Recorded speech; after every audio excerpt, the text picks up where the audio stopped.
नमस्कार। आज हम 10वीं और 12वीं शताब्दी के बारे में और भारत पे तुर्कों के आक्रमण के बारे में बातचीत करेंगे। भारत पर अरबों के आक्रमण के बाद तुर्कों का आक्रमण हुआ और भारत पर जो इस्लाम का भारत के अंदर जो प्रवेश हुआ वो वास्तव में तुर्कों के आक्रमण के बाद हुआ। तुर्कों में बहुत ही इम्पोर्टेंट आक्रमण है महमूद गजनवी का और मोहम्मद गौरी का। महमूद गजनवी जो ये शमसी वंश का था, गजनी के। गजनी मैंने अफ़गानिस्तान का ही एक प्रांत है गजनी, वहाँ का था ये रहने वाला और ये शमसी वंश का था। और 971 से 1030 AD तक इसने भारत के ऊपर निरंतर आक्रमण किए और ऐसा कहा जाता है कि महमूद गजनवी ने भारत पर कम से कम 17 बार आक्रमण किए। और इसके अब जैसे हम किसी भी कार्य का उद्देश्य के बारे में बातचीत करते हैं तो इसका भारत में आक्रमण का उद्देश्य भारत में राज्य करना नहीं, कभी नहीं रहा। इसका उद्देश्य ये सबसे पहले भारत की धन संपत्ति से आकर्षित हुआ था, क्योंकि भारत उस समय बहुत ज़्यादा धन संपन्न था। यहाँ पे कोई विदेशी आक्रमण नहीं हुए थे और महमूद गजनवी को अपनी अब जहाँ उसका राज्य था गजनी के आसपास के क्षेत्रों पे अधिकार करना चाहता था। वहाँ उसके पास बहुत सारे ऐसे बहुत सारी समस्याएं थी। उसको सेना को सुदृढ़ करना था और अपनी धन संपत्ति को बढ़ाना था। इसलिए उसने उसका भारत पर आक्रमण करने का उद्देश्य, मतलब मुझे ऐसा लगता है कि वो केवल धन संपत्ति का आकर्षण था और भारत में इस्लाम का प्रसार भी एक उद्देश्य उसमें से हुआ, क्योंकि वो मुस्लिम धर्म में मूर्ति पूजा निषेध रहती है, वो मूर्ति पूजा नहीं करते। इसलिए वो मूर्ति भंजक के रूप में भी स्वयं को, मतलब धर्म के लिए वो मूर्ति भंजक के रूप में भी स्वयं को स्थापित करना चाहता था। इसलिए उसने हिंदुस्तान पर 17 बार आक्रमण किया और पहली बार जब उसने आक्रमण किया था तो वो परास्त किया गया और वापस भेज दिया गया। लेकिन उसके बाद उसमें वो निरंतर आक्रमण करता रहा। नगरकोट, थानेश्वर, कन्नौज, कश्मीर, मथुरा, ग्वालियर और सब हर स्थानों पर वो गया आक्रमण करने के लिए। उसने न केवल नगरों को लूटा बल्कि उसने मंदिरों को भी लूटा।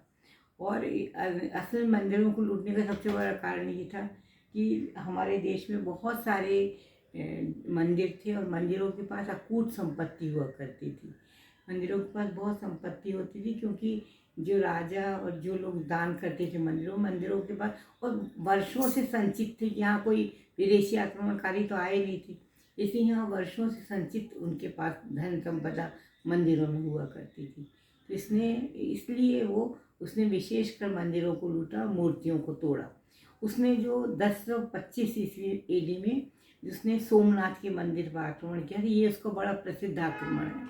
और सोमनाथ के मंदिर पर जब उसने आक्रमण किया था तो कहा जाता है कि भगवान शिव की मूर्ति के उसने 4 टुकड़े करे थे और उन टुकड़ों को उसने यहाँ वहाँ फेंक दिया था, मूर्ति के टुकड़ों को।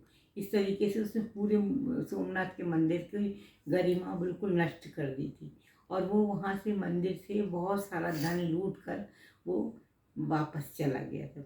उसके बाद 1030 में उसकी मृत्यु हो गई और उसने भारत में कभी भी अधिकार जमाने की या किसी भू क्षेत्र में अधिकार, मतलब रहने की कोशिश यहाँ हिंदुस्तान में नहीं की। तो महमूद गजनवी का मुख्य उद्देश्य भारत में केवल धन का आकर्षण था और मूर्ति पूजा का विनाश करने का। मूर्ति भंजक तो वो तब बन गया जब वो मंदिरों में गया तो उसने मूर्ति तोड़ी। इस प्रकार से उसका उद्देश्य भारत में राज्य स्थापित करने का कभी नहीं रहा, यहाँ राज्य करने का नहीं रहा। और वो ऐसा समझता था यहाँ के जो हिंदू राजा हैं वो शक्तिशाली हैं और वो यहाँ कोई राज्य नहीं बना पाएगा।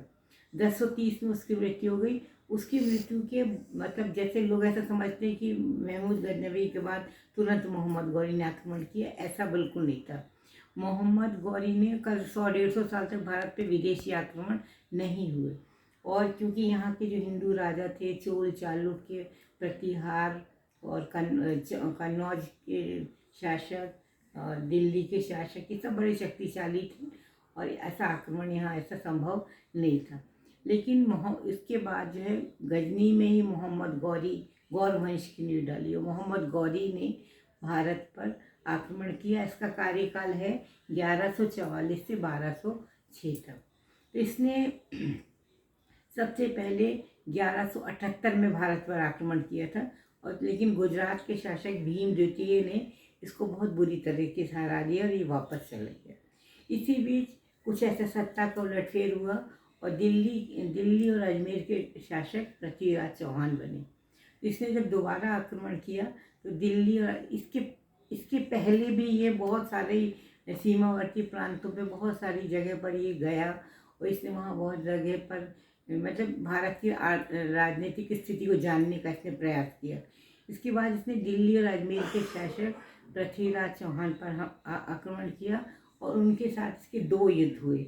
1191 में तराइन का प्रथम युद्ध हुआ जिसमें कि मोहम्मद गौरी बुरी तरह हारा, लेकिन अगले ही वर्ष वो अच्छी तैयारी करके दोबारा आया और उसने 1192 में जो है इनको पृथ्वीराज चौहान को हरा दिया युद्ध में।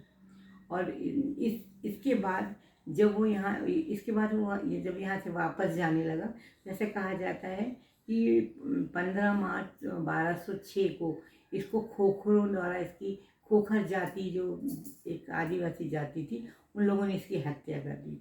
इसकी मृत्यु के संबंध में एक और कहानी भी प्रचलित है। कहा जाता है कि पृथ्वीराज चौहान को जब ये यहाँ से कैद करके ले गया था तो उन्होंने शब्द भेदी बाण मारा था, उससे इसकी मृत्यु हुई। ये भी एक किंवदंती है, लेकिन इसका कोई ऐसा प्रत्यक्ष प्रमाण नहीं है हमारे पास में, इसलिए हम आपको ये बात बता सकते हैं, लेकिन इसका कोई ऐतिहासिक प्रमाण नहीं है। लेकिन ये बात बहुत हिंदुस्तान में हमारे देश में बहुत प्रचलित है।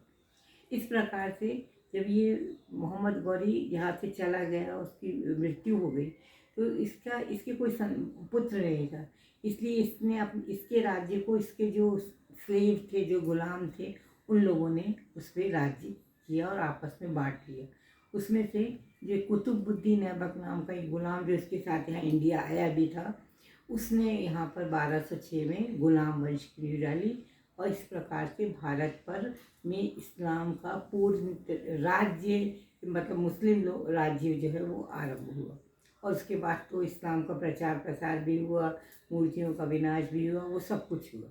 लेकिन यहाँ से भारत में मुस्लिम राज्य की स्थापना हुई और इसको हम गुलाम वंश कहते हैं। जहाँ से जिसका पहला शासक 1206 में कुतुबुद्दीन ऐबक बना। इसके बाद अनेक राजवंशों का यहाँ इतिहास है जिसको हम बाद में इसका वर्णन हम करें। धन्यवाद।